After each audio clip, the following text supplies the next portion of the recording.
Hello, I'm the Greek Geek because I'm 50% Greek and 100% a geek. And once again, sorry for my tardiness on releasing this video. There's been a few delays, but I am really excited to talk about the new Mandolorian trailer that came out a few days ago. So diving straight into the trailer, we can see that this show is going to be probably quite a bit more violent than the mainstream Star Wars movies and most of the other TV shows that have come out as well, because we see impaled stormtrooper heads. I'm assuming there's heads in those helmets, because there's blood and stuff on them, and there's a guy who's going to get cut in half by a door. So I like this kind of more violent and grittier tone that this show is going for. It also has this kind of spaghetti western kind of vibe, which I'm really digging. I like to see that they're experimenting with different things and exploring different things as well.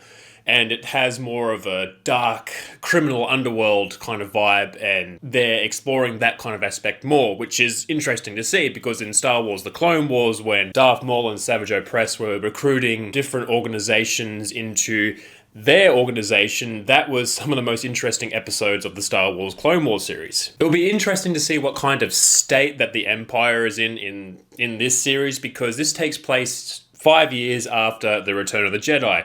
And from my knowledge of the new Star Wars canon, the Empire was essentially dissolved by the new Concordate in about 1 year and 4 months after the Battle of Endor. So after the Battle of Jakku, they signed that Concordate and essentially dissolved the Empire, except for a splinter group that flew off into the far reaches and became the New Order.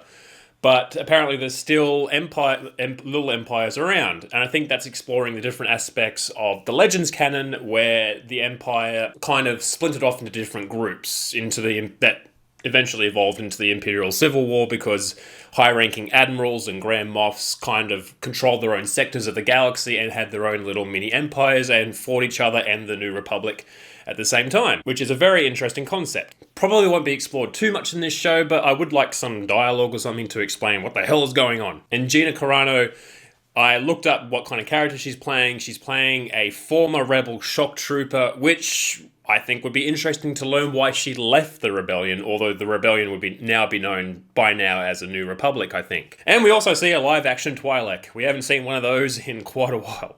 And the IG series droid that we see in the trailer is not IG-88 like a lot of people are saying. They all look the same, so you can give people that. But it's IG-11, which is apparently voiced by Taika Waititi, of all people to voice an assassin droid, Taika Waititi. So there's probably going to be a lot of comedic elements with that droid. Apparently one of the aspects of the show is that a lot of people confuse IG-11 for IG-88, and I'm guessing a lot of people are going to confuse the Mandalorian for like Django or Boba Fett, most likely, and that will probably be an ongoing thing in the show. I think the assassin droids have like almost 360-degree vision, because they can turn their heads and they have like eyes on different parts of their heads and that kind of thing, and he's like turning his head and turning his arms around and shooting all these different guys, so that looks really cool. And we see the Grand Moff, which must be the antagonist or something in this TV show, Grand Moff Gideon. The Grand Moff title might just be a cover and he must be selling drugs or something. So it'll be interesting to see why he hasn't essentially dissolved his little bit of the Empire or something, or he's trying to rebel against the rebellion or something like that.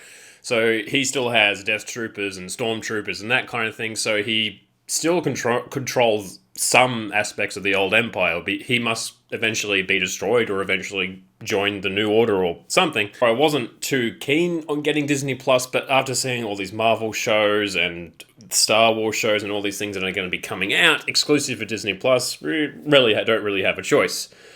Hopefully it comes out in Australia straight away.